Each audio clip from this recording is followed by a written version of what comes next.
Oh, wait, here it is. Hi, everyone. My name is Anastasia Pacella, and I'm with the Core July presenting Celestina Cordona Billington she participated in our artist in residency Enjoy this summer. Celestina, how are you? I'm doing great. I mean, as great as I think anyone could be in this moment. I'm also, like so many of us, panicking since we're still waiting on the election result. I think that if this gets archived, it'll be kind of an interesting, like almost historical document since we're, having this artist conversation on the heels of an election.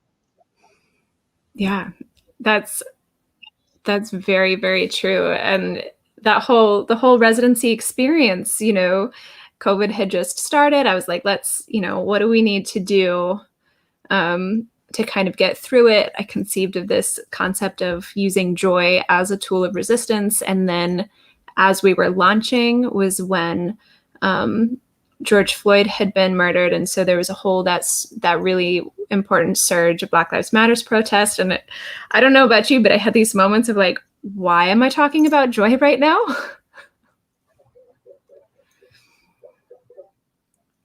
So this kind of brings us to a good starting point. What brought you to apply to the residency? Well, you did actually. You had initially reached out online, and when we first met, that was when you were first starting your gallery, and you kind of talked to me about some of the goals that you had, which was working with artists that were interested in engaging their communities and that were, queer artists, diversity, and all of that from the very beginning.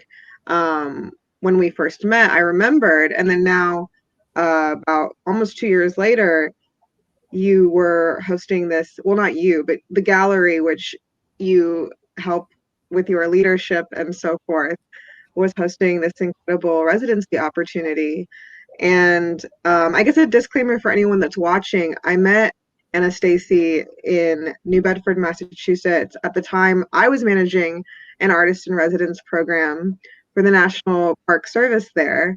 And so we met through the art events that were in the area, and that was how we first started talking. And when you told me that the residency was going to be a residency in joy, I was really kind of nervous about that because at the time I was not really in touch with my joy because, like you said, the pandemic had just started. I was, at the time, I had just um, temporarily moved back to my mother's house in Texas because I was so scared of the whole possibility of a pandemic.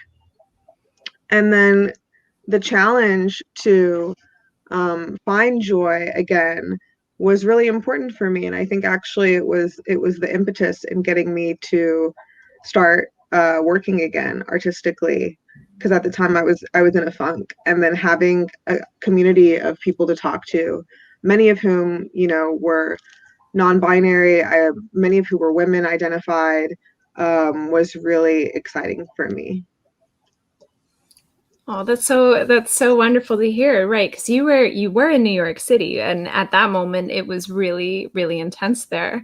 So, you went back to Texas. You were working on this when you applied, you had the beginnings of this really beautiful play about like familial history. Do you want to talk about that, or more about what you ended up working on during the residency, or if they connect? Yeah, so the play is called Salvation Overseas. It is about a feminist cult. It is a satire piece that sort of plays on both like what happens online in feminist communities, where you have these discourses that feel largely out of touch with the general population and where the general population is conceptually when it comes to issues of feminism and issues of feminism in relation to both sexuality and spirituality, sort of like the whole goddess image thing. Um, that feels like a big conversation online. When you leave the internet, it suddenly becomes, at least where I'm from, you encounter much more things like evangelical belief systems and things that aren't there. But what I loved about writing Salvation Overseas is, like you said, it is also about, at its core, human interaction and the relationships between women who are of childbearing capacity, which, but also it's about the relationships as well with women who are not of childbearing capacity, because there are several characters in the script who are drag queens and who are non-binary, but who still kind of explore femininity in a very unique way and that goddess image in a very unique way. And it was interesting, I was talking to a lot of my friends in New York City who are drag queens, who are non-binary, who are trans, and who are just, the whole buffet of possibilities. And I wanted to be sensitive in writing these characters, but while still keeping the satirical heart of the play, because the play, while it has all of these kind of philosophical and conceptual things going on my end, for the audience, like, I want it to be a comedy and I want it to be funny. Also, I want to be able to laugh writing it, and I think that was a challenge, but it was also fun. It's still currently in the works. I did get sidetracked by other projects. I'm back in New York for the time being, and I've been working with some local novelists, and I worked recently at La Mama Theater, which was incredible. And right now I'm working on a short film with a collective. So I have a lot going on, but I haven't forgotten Salvation Overseas, and I'm really happy to have worked on it with the Residency and Joy. Oh my gosh, that's so exciting. You have so many opportunities coming up. Oh my gosh. So yes, your play is so funny. Do you have a little excerpt that you can share with us tonight? Yeah, I have an excerpt. This is one of the beginning pieces. There are, I would say, for the more comical piece, people should go to the Residency website, because that's where Captain Denver Gore's monologue is. And he's one of the play's misogynists, I would say, but like he talks a lot about sleeping with different types of women identified individuals in that monologue, but it is a funny monologue because it's making more fun of him than it is of anyone else. So folks, please do check out thecordiali.org for that monologue. But I will read an excerpt from the play. It's part of the kind of setup of the play. I guess I'll read like one page. Sure. And that way I won't go on and on. Okay. I'll just have like I'll bring out masks. We'll do the whole thing, and it'll be done finally. That sounds amazing. Let's do it. So the sound of the sea, dim yellow and red hues of light illuminate the air, a sunrise. The scene is a mid-sized yacht on the banks of the Mediterranean, moored to a dock in Tangier, Morocco. Crystal blue waters and clear skies. The boat is a wooden vintage vessel. It exudes old money. It has been decorated with multi-ethnic tapestries and floor pillows, which all lend it a bohemian flair. The words Le Pégase Impérial, which means the Imperial Pegasus, are written in bold letters along the hull, and a gold enamel figurehead of Themis, or Lady Justice, juts out from the bow. Besides the figure, gazing out over the water and standing on a black oriental rug, is Ashura, an attractive woman with lustrous dark curls and piercing eyes. She's dressed in flowing red silks and horned slippers. The way she bites her lips implies a vaguely concealed animal-like nature. She's a woman living between hunger and danger, but with all the charisma and noble cunning of a queen, and looking damn good all the while. At the opposite end of the boat, and facing away from her, is Denver Gore, a swarthy young sea captain in diving shorts. He smokes a cigar, more for the idea of it than anything. They are brother and sister, and not the chummy kind. Ashra runs a hand through her hair, letting out a sigh of exasperation before immediately composing herself, readjusting her posture so as to hold her head high. She breathes in deeply, the light growing in intensity as she begins to speak. Ashra to herself. Last night I dreamt of a beating heart. It was as red as a pomegranate and as big as the moon. But there was a problem with this heart, an excruciating pain. It hung in the sky from a noose made of black thorns. Each pulsing beat of the heart made the thorns dig ever deeper.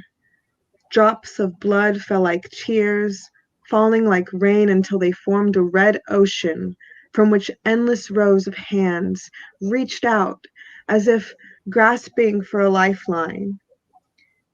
It made me wonder, what is the ruling force of the universe? Is it love or is it pain? The squawking of birds with the rise of the sun. Ashura begins pacing.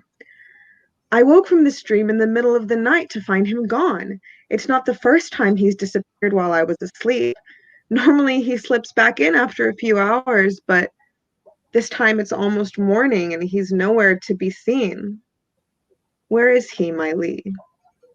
Denver, turning around to face Ashura. Captain Denver. Oh, we don't need him, that sanctimonious and indecisive wasp. The safe we can open with a welding tool, which will have more than enough to get us by until your next conference. Best of all, he put the boat in your name, so he couldn't do anything about it if we just took off somewhere. Ashura. Somewhere? Captain Denver. Spain? Portugal? The people here are too tied up in Islam to care about Zenith and what you have to say. Ashura. Everyone is tied up with something. Destiny, for one. Enter Lee Byrne from stage left, staggering quietly and unnoticed by the other two. And we can end there. But that is just the beginning. So there's going to be a heist? There's going to be what? A heist? Well, kind of. Actually, there's going to be a sacrifice, a human sacrifice, probably. Probably there will be also an accidental murder. Of course. That's something that has to be handled really sensitively because there's a character that's a politician. I want the three drag queens to kill him, really for my own pleasure. I'm like, destroy him. Yes, take over the world. Like my ideal universe is a universe where, you know, where drag queens are killing like evil Republican politicians, basically. But you know, it's the play has to be able to do that in a way that's on the nose without it being like too like self aggrandizing. You know what I mean? Or self like congratulatory. Like Right. I think I want people who don't share my political beliefs to also be able to enjoy the play. So that's why I'm handling that part sensitively. The part that doesn't need to be handled sensitively, and that's going to happen regardless, is this whole human sacrifice thing. That's something that's been from like the genesis of this play. Ashura, who is the cult leader and who we hear a little bit from just now in this excerpt, she needs to sacrifice a mortal to bring back someone that she lost from a miscarriage many years before. so it's sort of like a soul transfer, but she needs, the human to get the power of the spell and such. So there's so many parts to this that you just like, which I love. So I know. There's a lot going on. there's so much, and I really cannot wait for the time when it's like actually time to witness this and see this. I think we've talked a little bit about this, and I was so like relieved to hear that you'd already thought through like the delicacy with which your trans characters need to be handled with, because there is that historical trope of the trans person who is the monster who does attack, but or is the cause of whatever violence, and it's like this fear-based propaganda. But in your work, I know that you've considered that and are using that trope as a tool, and you're doing that with on so many other levels too, right? This like the fear of the feminist cult, how and that comes through in a lot of your work, doesn't it? Yes, I think, part of it has to do with the fact that in college I took a course on witchcraft, and we learned a lot about the history of the Malleus Maleficarum, which was essentially invented to make people at the time afraid of powerful women in their communities.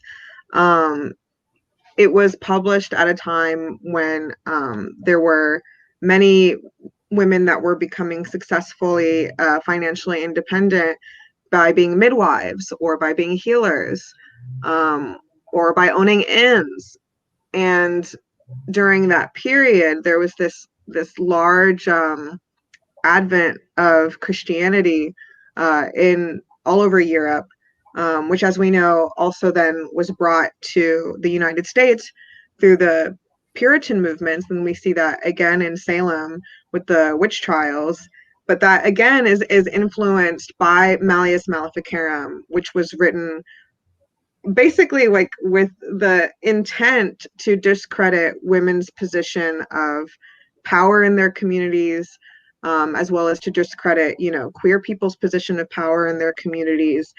And men who supported either of these groups, who maybe didn't identify as within them but supported them, like it also targeted them as well. And people who were sexually liberated.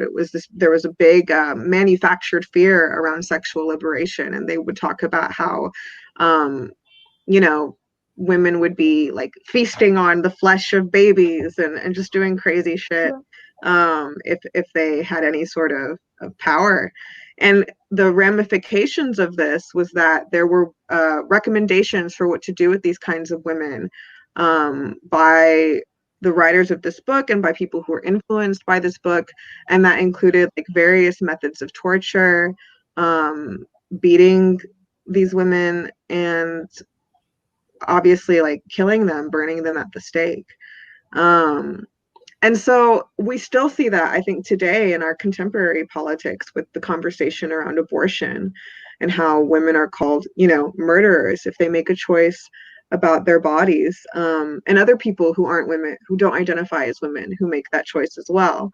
So I think that I've been like really strongly influenced by the archetype of the witch, and how it's kind of become this manufactured archetype, and sort of playing with that archetype, playing with people's innate fears of the female reproductive system, of women, and then also of trans women who are under that umbrella of womanhood as well, and who obviously also face a lot of unique discrimination and fear. So I think that's where I'm coming from. But then also as a writer, there are certain like liberties and conventions that I will take. Like there's the philosophical, and then there's there's the liberties of the artist, right?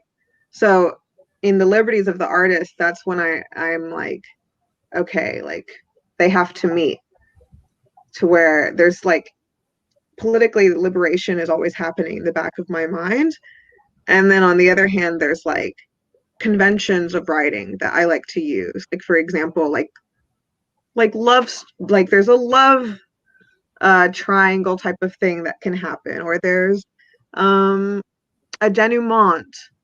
There's, so breaking down certain structures, but then using some structures that are in place for myself as an artist or as a writer in order to accomplish like catharsis, or in order for people to have a point of reference through which to approach the work.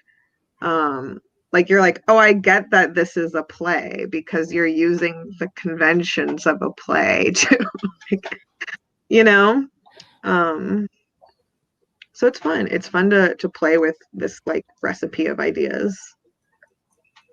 Totally, totally. And you have a really large body of work. I feel like I was I was shocked when we first met of like, whoa, she's done so much, really large scale kind of work. So you shared with me a few images of projects that you've done. I want to share with others. Just share my screen. There we go. So yeah, why don't you tell us about this one? So this is Sacred Voice of the Bayou. This was a piece that received a National Endowment of the Arts grant called the Our Town Grant, which is to mobilize community projects in underrepresented neighborhoods. And I had just graduated college when I got this grant, and it was a big deal for me because I was super broke. I was working at a midnight movie theater serving popcorn during Rocky Horror Picture Show, which was a fun job, but like I didn't make any money. And I I was really struggling with this kind of idea of like, am I going to have to become like an automaton and find like the 9 to 5 that will make me able to like live in the society that we live in, or will I somehow like finesse making something else happen? And so I got the grant, and I was like, boom, that's the sign that I wanted from the universe, that I'm going to keep going down this path no matter what. And although, to clarify, like I have still had to take at times automaton jobs to live. So anyone who has to do that, don't feel like it discredits you, because you eat your lunch and your dinner. But this piece, Sacred Voice of the Bayou, what you see in the middle is a 10-foot steel sculpture. I hired 2 local artists to collaborate with me on this piece. I was the conceptual artist, and I basically wrote like a series of essays that they then collaborated with me to come up with the design. I wanted it to be a shrine, but also a contemporary artwork. Mm-hmm. And so you see like the shrine in that, what you see are like 2 pyramids stacked, like one's upside down and one's up, on that tension rod that's in the middle of the gazebo. Because at the time I was feeling very inspired by my Mexican heritage and by Teotihuacan, which is where some of the first, pyramids in the world ever were built. And so you can see sort of the structure of Teotihuacan influencing that, anyone who's familiar with that.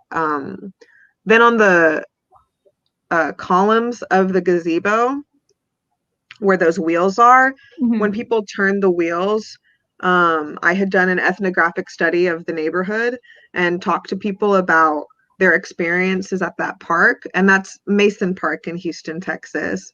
And so people talked about all sorts of stuff. One guy talked about how he loved to come to that park ever since he had gotten out of prison, and how that park brought him, a feeling of peace. And so what he had to say about it and what other people had to say about their experiences there, which were all over the place. I mean, some of them were positive and some of them were like not that positive. One girl talked about being harassed every time she walked home from school through that park.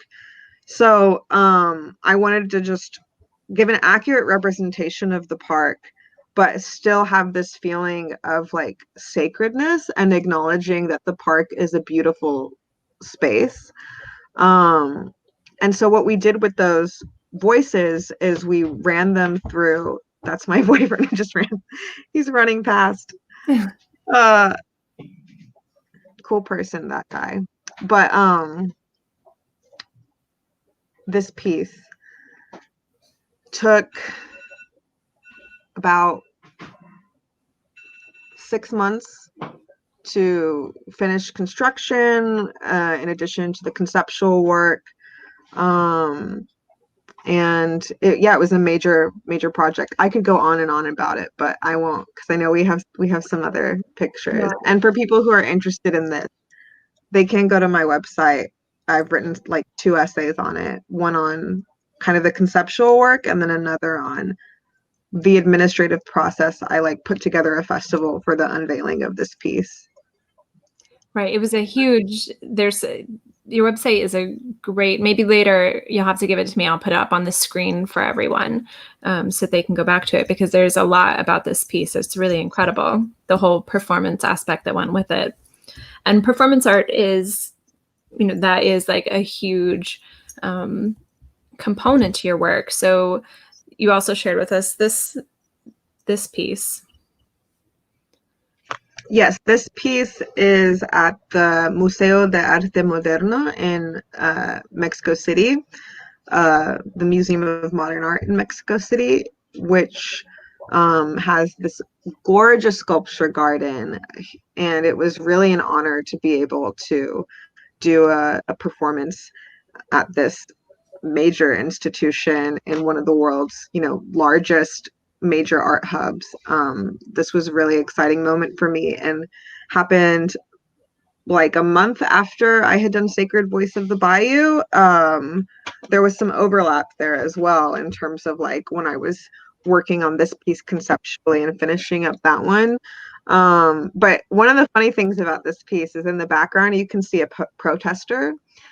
And on the sign, it says pornografía encubierta de arte contemporáneo, which is like, does porn have to be in contemporary art? And and it's funny to me because that's actually part of the performance. Like a bunch of people thought that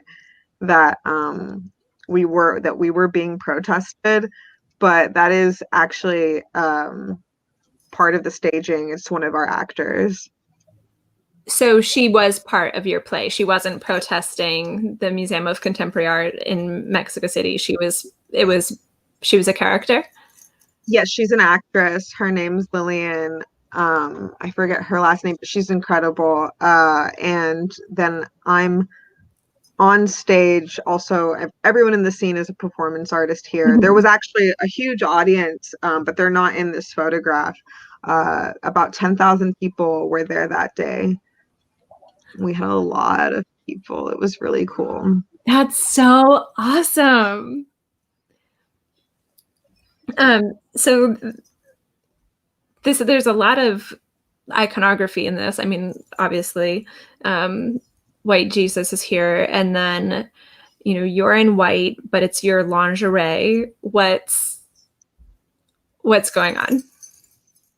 Yeah, in this piece, I was interested in exploring again like concepts of spirituality and concepts of femininity. So growing up, I went to Catholic school, and I guess I was sort of always kind of taken aback by the dual image of the two Marys. Like there's Mary Magdalene, and then there's like the Virgin. And of course, we know, Mary Magdalene was supposed to have been a prostitute according to the storyline, and then the Virgin Mary is a virgin. It's in her name. And although there's a lot of historians who contest that interpretation, but I'm not going into that. this piece is sort of like about prayer as this sort of erotic act. So I'm worshiping this Christ figure, but then also he's presented as very fallible in this scene because the actor is wearing a diaper, which is, he wasn't like going to the bathroom in it, but we just like the visual. And yeah, so it was very sensual, this whole part. And then the next day, we reversed it where he was worshiping me. So we had kind of, yeah, it was fun to explore kind of the eroticism of Christ and of Christianity, because Christ is a freaking erotic figure. I mean, he's like always like looking so BDSM, like with his no clothes on. Oh my God. I love that caught me off guard. It's so funny. It's true though. And he's like, eat me. Let's drink some wine. I'm like, okay. Oh my God. Yeah, I remember. So we don't need to go into like debating religion, but I do remember being at like Christian retreats that would have like as a, like youth retreats that had like the contemporary rock band, and hearing one of the lead singers of this rock band be like, worship experience, a good worship experience should give you the chills. And so thinking about your eroticism, I'm like, got that like in my head and just like, it really is for some people. Oh my God. Yeah, and there's like the self-flagellation element that happens in Catholic practice as well, which is, again, it's like kinky. It's like, what are you doing? Calm down. He forgave you already. Like, but they're like, no. Oh. So I'm worried I'm going to get smoked. Let's go to our next slide. So this is a write-up about a play that you were a producer on, and this was huge. Thank you. And yeah, this just happened. This was about 2 weeks ago here in New York City, East Village, La Mama Experimental Theater Club, which has an incredible history of supporting experimental work. And I was very excited when I was brought on to work on this piece, which was Love Story. The director was Yoshiko Chuma. She's an iconic Japanese director who does both choreography, theater, and sort of a melding of a lot of different contemporary performance practice. She was never formally trained, but she basically invented her own school, which is called the School of Hard Knocks, and she's great, and she was really inspiring to work with. She won't tell anyone her age, and I don't want to guess, but she's not young, and she stayed up for the whole 24 hours, which was a feat because nobody else did, and she was the oldest person on set, and she was like, I'm doing it. I will not be stopped. And it was a 24-hour live show that was broadcasted on Zoom, and that had participating artists from all over the world who were coming in on Zoom, and audience members could watch from anywhere in the world. And yeah, and then it got highlighted by the New Yorker, and that was very exciting. I got to work with artists who were in Palestine and in Afghanistan, and also with some artists who were based in Houston, which is where I'm from, and who I had been in a lot of the same festivals and like gallery workshops with these people, and then had never like actually met them face to face. Oh, It was so right. cool. it was really cool to actually to meet them through this project. Um, it was exciting. I really loved it. That's awesome. That's so cool. 24-hour play festivals um, blow my mind. I mean, this is different from that, but that's a long stream. It was a long stream, and so people would tune in. We had several stage managers who were controlling like when the camera would go to the live stage at La Mama Theater, Mm-hmm. and then we would turn on to the live show. And so we had actors and performers, dancers wearing masks, you know, because of the time that we're in the backstage, basically on standby. And then we had our performers in the other parts of the world who were also on standby for when it was their turn to go on. Um, and so we had, you know, we would go live and then there would be a guy on a piano, Dane Terry, like jamming out, playing jazz. And then we would go to Zoom and there would be like, you know, an incredible dancer, Ursula Eagley would be dancing in collaboration with the live theater piano. So it was kind of exploring like how far can Zoom go and what can we do that we wouldn't be able to do in just the theater with the resources that we have. Like how can we make the best of where we are right now? That's so cool. It's starting as you're talking, it's starting to connect for me, like what this is. And you know, this coronavirus pandemic has really forced a lot of creative thinking about, you know, how do we continue to do what we've always done, or what opportunities does this present for us to try something different that maybe was on the back burner, but now it's like more present to figure out. Was it documented anywhere? Like, is there any way we can experience this for ourselves now? Well, right now, no, not yet, but Right. it will be ultimately archived at the Lincoln Center Library. It will be in the permanent collection. Awesome. Oh wow, that's so cool. And of course, Um, I'll post on Instagram, and Yoshiko Chuma, who is also on Instagram, will undoubtedly be posting about when it is available in the archives. that's awesome. I will definitely have to try to find it. um, Speaking about BDSM and performance, but it's not. This is wrestling. What am I looking at? So this is the Love Lucha, which was one of the first pieces that I ever did that was like, I guess, performance art and like officially performance art. Mm-hmm. If that makes sense, it was at a large festival in Houston called Experimental Action, which brought performance artists from all over the world to come and collaborate with Houston-based performance artists. So the performance artist that you see with me in that picture is a Mm-hmm. performance artist from Spain, and of course I'm from Houston. And this, I think, what I like about this image is that um, it actually ties into the earlier image that we were looking at the Museum of Modern Art in Mexico City, in Mm-hmm. that it's inspired by Guillermo Gomez Peña, who does some pieces where he's wearing lucha costumes.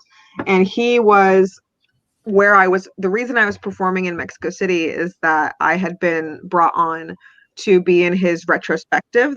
He's Mexico's premier performance artist director. And this was before I ever met him, before I ever knew that I would collaborate with him, but was looking up to him and was feeling like very influenced by his work.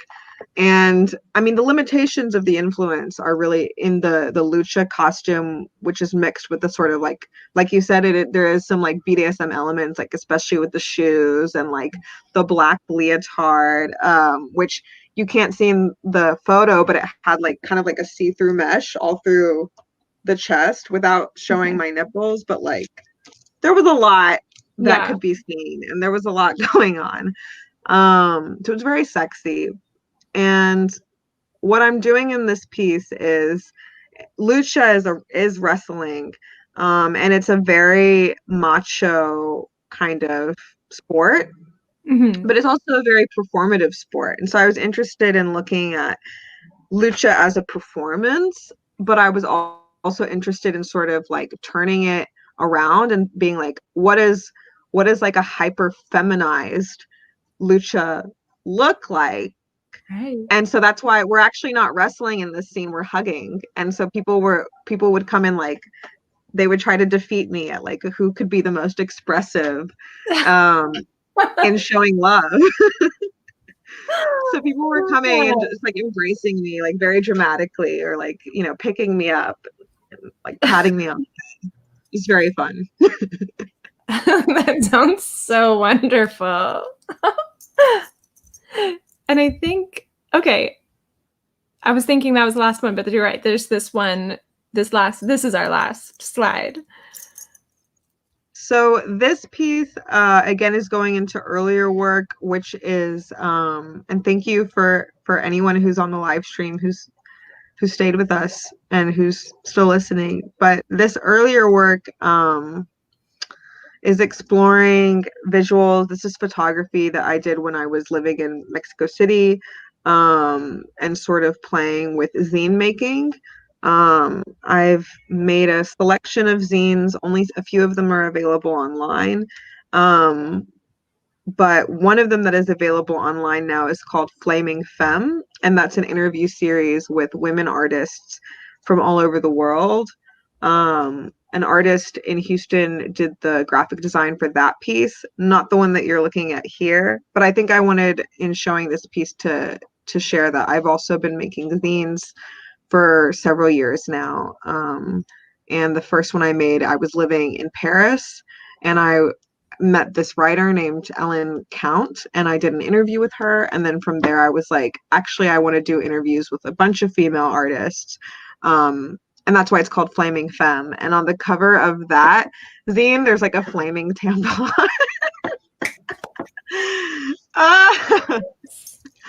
Because I went there, and there's always like this element of humor, I think, in my work as well. So that was exciting though, because I was still in college at that time, and I was interested in talking to like women who were making a career out of being creative professionals. And I was like, how the fuck do you do that? Right. Basically in all of the interviews. So if anyone's where I was at that time, where you felt like lost, check it out. It's called Flaming Femme. It's on my website. Oh man, I'm gonna have to go back to that, because I feel like even though I am, I'm gonna stop sharing the screen. Even though I am establishing myself and my career, I still fall. I don't know if you feel this way, but I still fall into these moments of like, can I do it? How do I do it? What do I do next? So yeah, thank you. Thank you. Also, Um, I didn't fully hear you cut up a little bit. Can you tell me again what the last part of what you said? yeah, I still have these moments where even though I'm establishing my career and my like professional identity as an artist, have these moments where I'm not sure, like, what do I do next? Can I really do this, or am I fooling myself? Oh yeah, I have that all the time. I think that having having friends who are also like us is really helpful to me, because I'll see people who are artists posting on Instagram, and they'll have like these really unapologetic captions where they'll be like, I did that. And I'm just like, yes, you did. And so I'm constantly feeling inspired by other people's courage. And that kind of helps me continue on this journey. Because of course, I mean, there's constantly self-doubt. And that's, you know, it just is what it is. But you gotta like kind of give it the good old BDSM smack. Say, get out of here. Stop. Oh my goodness. Why are you so obsessed with me? Self-doubt. Yes. That's that's so perfect. I absolutely adore how you don't shy away from the body or sexuality, and you use it. Um, you take that, you take your power from that in so much of what you do, just even the way you walk down the street, which is wonderful. Thank you. I do think that like in my work it's more present than it is in my like professional life. You know, like as an associate producer, for example, I was very like toned down on that end. Right. Um, but yes, it is a major element of my work, and I do take a lot of power from sexuality. I really feel connected to like the source there. And I think other people, you know, it's like just consent is key. Love yourself, love yourself, and it'll be okay. That's so wonderful. Thank you so much for your time, Celestina, and we really appreciate having you.